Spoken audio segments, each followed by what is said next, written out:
Oi! O meu convidado dessa semana é o médico psiquiatra Dr. José Carlos Apolinário. Doutor Apolinário, muito obrigada. É uma alegria ter o senhor aqui. Muito obrigado pelo seu convite. Imagina. O Dr. Apolinário, ele é professor doutor do Instituto de Psiquiatria da UFRJ.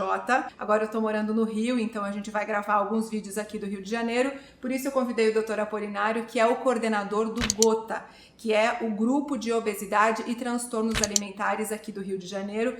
Doutor, vocês têm um atendimento de graça para as pessoas que precisam de atendimento especializado em transtornos alimentares aqui no Rio, né? É exatamente isso. A gente já funciona desde 1993 e baseado em duas grandes instituições, o Instituto de Psiquiatria da Universidade Federal do Rio de Janeiro e o Instituto Estadual de Diabetes e Endocrinologia.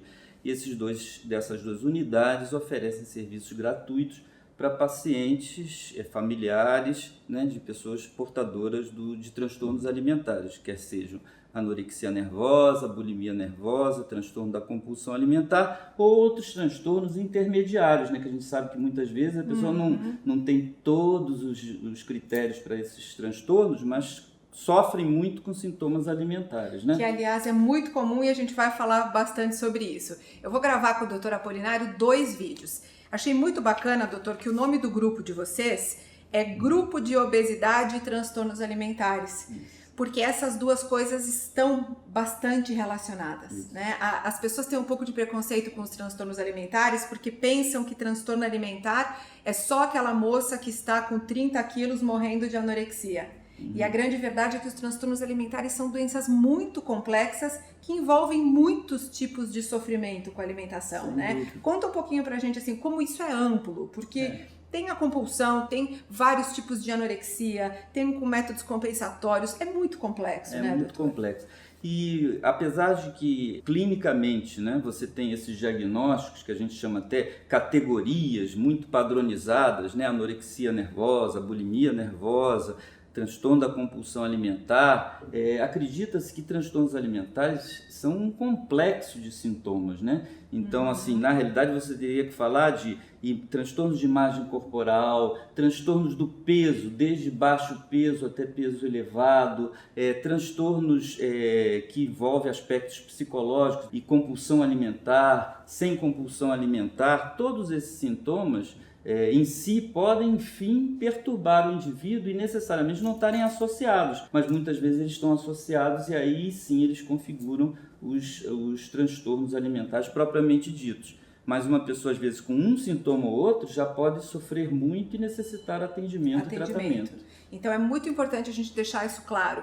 Às vezes, a pessoa não tem um transtorno alimentar que entra completo, né? Mas se a pessoa que está assistindo a gente, doutor, tem um sofrimento imenso com a alimentação e com o corpo, já pode ser considerado um transtorno provavelmente, alimentar. Assim, se a pessoa tem um sofrimento exagerado com a sua forma corporal, com a sua imagem corporal, porque essa convenção de achar que transtornos alimentares tem a ver só com alimento, tem a ver com alimento, tem a ver com a forma corporal, com a insatisfação pessoal em relação a como está o seu peso, vários aspectos relacionados a isso, né, estão relacionados a transtornos alimentares. E que causam um sofrimento imenso a ponto da pessoa parar de viver, não conseguir trabalhar, não conseguir sair de casa, pode ser muito grave. Isso é um impacto, né? Geralmente a gente mede o sofrimento pelo impacto que ele causa, né? Normalmente a pessoa que sofre desses problemas, ela começa a ter impacto ou na sua vida pessoal, pode interferir no seu trabalho, tanto a pessoa deixando de trabalhar alguns dias, como a pessoa chegando no trabalho e ficar assim meia bomba, né? Já não conseguir trabalhar daquele jeito que conseguia, e ela tá pensando no corpo, ela tá pensando na comida, tá pensando nisso, isso é que faz com que ela acabe impactando o seu trabalho, as suas atividades. Então a primeira coisa que precisa ficar muito clara nesse vídeo é, se você tem alguma espécie de sofrimento que realmente te traz esse prejuízo na vida, procure ajuda, né? Não precisa ser, só vou no médico se tiver anorexia, só vai no médico se tem bulimia, só vai... Não, se tem algum, não precisa dar nome para o sofrimento.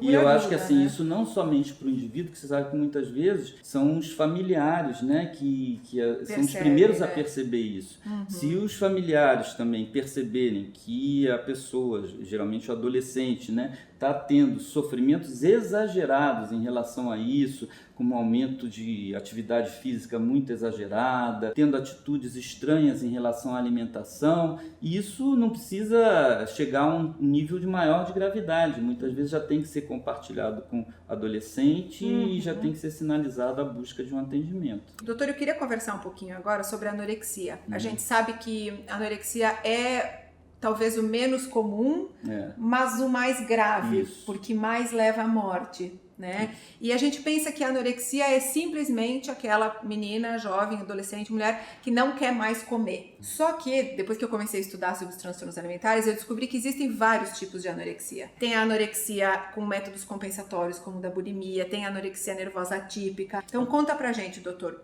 como é que são os tipos de anorexia que podem aparecer? Então, a anorexia nervosa, o diagnóstico basicamente, né, seria essa recusa alimentar ou a dificuldade de alimentação que acaba conduzindo a um baixo peso, né, que seria o primeiro critério. Então a definição do baixo peso não é aleatória, mas não é uma coisa assim muito precisa, porque a partir de que peso estaria esse baixo peso? Então diz que esse baixo peso seria você estar com peso menor do que o esperado para a sua idade, altura, tudo isso. O segundo critério seria o medo, né, de engordar, medo de ganhar peso, ou às vezes a pessoa diz que não tem até medo de ganhar peso, mas você acaba vendo que a pessoa está com baixo peso e mesmo assim continua tendo práticas que continuam conduzindo a reduzir o peso mais ainda. Então, apesar de não ter dito que não tem medo de engordar, deveria estar se alimentando e não está. E o terceiro seria isso que a gente falou antes, que é esse pensamento meio obsessivo, esse pensamento prevalente, só ficar pensando em alimentação, corpo,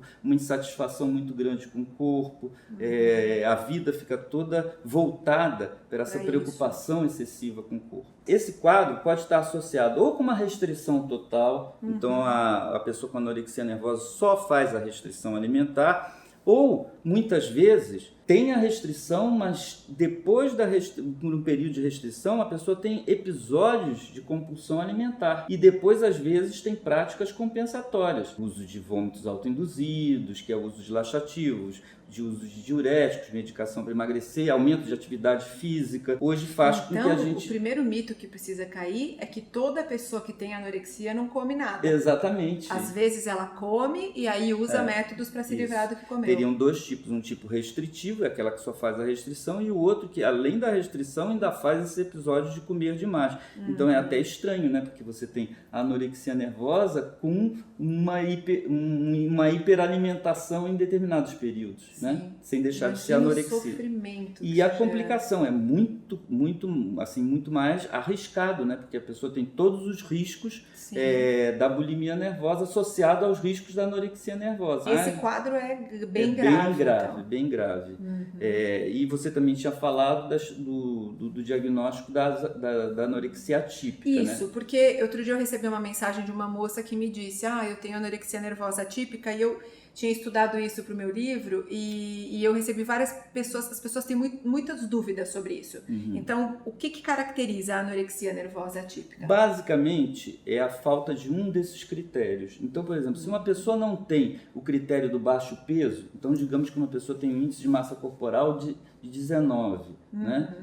Necessariamente ela teria um índice dentro do limite da normalidade, né? 19, 20. Mas se essa pessoa tem esse índice de massa corporal, mas tem uma preocupação, tem uma restrição alimentar muito grande, além da restrição, um pensamento obsessivo em alimentação, sentindo uma insatisfação corporal extrema, ela pode ter um sofrimento tão grande como uma pessoa da anorexia nervosa. Uma pessoa com anorexia nervosa atípica, ela pode ser uma etapa, ela pode evoluir para a anorexia típica rapidamente, ou pode manter com a atípica durante muito tempo com as mesmas consequências às vezes do que a atípica. Às vezes é mais difícil de diagnosticar, porque até a paciente diz: não tenho baixo peso, exagerado. Como que eu tenho, transtorno alimentar? Como é que eu tenho transtorno alimentar? Não sou assim. Só que ela vai ter todos os riscos de transtornos psiquiátricos, pode ter quadros depressivos, risco de suicídio, pode ter os fenômenos de compulsão alimentar associados. Você sabe, doutor, que quando eu fui na psiquiatra pela primeira vez, há 2 anos,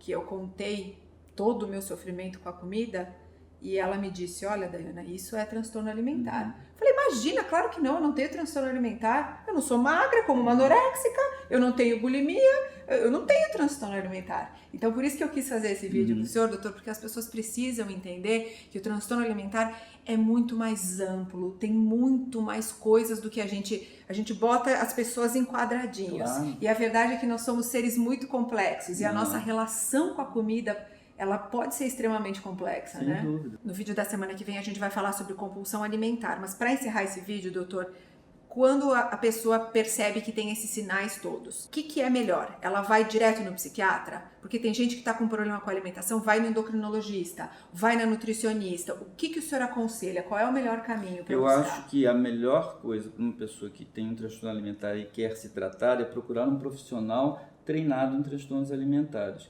Para isso é importante o trabalho que você faz de divulgação desses centros, para isso é importante você procurar as principais universidades, os centros universitários, que geralmente eles têm uma unidade de transtornos alimentares, ou eventualmente entrar nos sites da Associação Brasileira de Psiquiatria, da Associação de Psicologia Local, vendo quais são os profissionais que trabalham especificamente com isso. Porque o tratamento...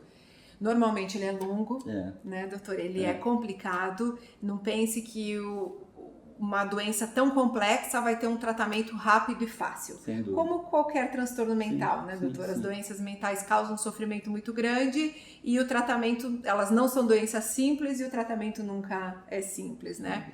Bem, a gente vai encerrar esse vídeo por aqui e na semana que vem a gente espera vocês, porque a gente vai conversar de compulsão alimentar, o que as novas pesquisas têm mostrado, estudos que vão ser feitos no Brasil e aqui no Rio de Janeiro. Então a gente te espera na semana que vem. Um beijinho, até lá!